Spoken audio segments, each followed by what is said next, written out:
دیکھیں آپ لوگ بجٹ کی بات کرتے ہیں، میرے لیے بجٹ کوئی مسئلہ ہی نہیں ہے. میرے لیے ابھی تک مسئلہ اگر ہے وہ یہ ہے کہ جو میرے نوجوان بزرگ اور دوسرے لوگ جیلوں میں بند ہیں، شاید بجٹ پچھلے 7 سال میں بھی آتا رہا جب کوئی حکومت یہاں نہیں تھی. تو اس بجٹ میں کون سی ایسی چیز ہے جس سے میرے جموں کشمیر کے واسیوں کو کوئی بہت بڑی سویدھا ملے گی؟ نہ ہم بجٹ کے لیے لڑنے کے لیے نکلے ہیں، نہ ان کی تعریف کے لیے نکلے ہیں، نہ ان کی مخالفت کے لیے نکلے ہیں. میری گزارش ہوگی اس اسمبلی سے جس اسمبلی میں ہماری کوئی نمائندگی نہیں ہے، چونکہ وہاں 90 لوگ بیٹھے ہیں، ان سب سے گزارش ہوگی کہ پہلا بل پاس کر لیجئے جو ہمارا ڈومیسائل لا ہے، جس میں 15 سال کے بعد ڈومیسائل ملتا ہے. یہ چونکہ ہمارے اپنے حد اختیار میں اسے 50 سال کر لیجئے تاکہ 50 سال کے بعد یہاں ڈومیسائل کسی کو ملے. ہمارے نوجوانوں جو ملک کے مختلف جیلوں میں بند ہیں، ان کی رہائی کے لیے ایک وہاں سے قرارداد پاس کر دیجیے گا تاکہ ان کو رہا کیا جائے. پہلی اسٹیپ میں ان کو ٹرانسفر کیا جائے یہاں.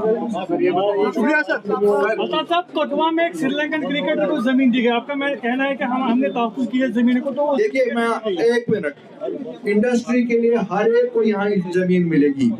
آپ اخبار والوں کو سب سے بڑی بری عادت ہے، آپ لوگوں میں وہ تناؤ ڈالتے ہیں. پہلے آپ لوگوں کو ریسرچ کرنی چاہیے. پہلے شیخ محمد عبداللہ صاحب 99 سال کا لیز دیتے تھے، وہ انہوں نے شروع کیا 75 کے بعد یہاں لیز دینا. آج جو ملا کوٹوا میں جو انڈسٹریل لینڈ ہے وہ پہلے بھی ملتی تھی، اب بھی ملتی ہے، لیکن اب فرق ہے، اب لیز 99 سال کا نہیں، اب وہ خرید سکتے ہیں. اور اسی لیے ہم کہتے ہیں ہمیشہ 95% زمین کا تحفظ، 88% ایگریکلچر لینڈ ہے. کوئی جموں کشمیر کے واسی آپس میں خرید و فروخت کر سکتے ہیں. انڈسٹری جو لگائے گا اس کو باضابطہ اجازت نامہ نکالنا ہے، اجازت نامہ کے بغیر نہیں ملے گا. اسمبلی میں 13 جولائی کی چھٹی کو لے کر جو ہے کہیں نہ کہیں ہنگامہ ہو رہا ہے. مجھے بتائیے اس میں ہنگامہ کرنے کی کیا ضرورت ہے؟ ایک حکومت، ایک عوامی ایک عوامی حکومت بیٹھی ہے، اس کو کیا ہنگامہ کرنے کی ضرورت ہے؟ ان کے حد اختیار میں کل لسٹ آف ہالیڈیز نکالیں. یہ تو مجھے سمجھ ہی نہیں آ رہا کس چیز کا ہنگامہ ہے.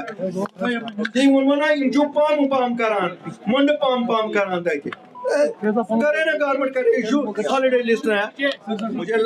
مجھے لگتا ہے میرے چیف اسپوکس پرسن نے بڑے وستار سے اس پہ بولا، اتنی ہمت سے بولا جتنی ہمت سے 31 کے شہیدوں نے خون دیا. بخاری صاحب ایک آخری سوال ہم پوچھنا چاہیں گے. ابھی جس طرح سے کافی زیادہ اکانومکلی شیٹرڈ یہاں پر چل رہی ہے اکانومی، تو اس میں روپیے کا ویلیو گرتا جا رہا ہے. آپ کو امید ہے کہ سینٹر کی طرف سے فنڈز اویلیبل کیے جائیں گے؟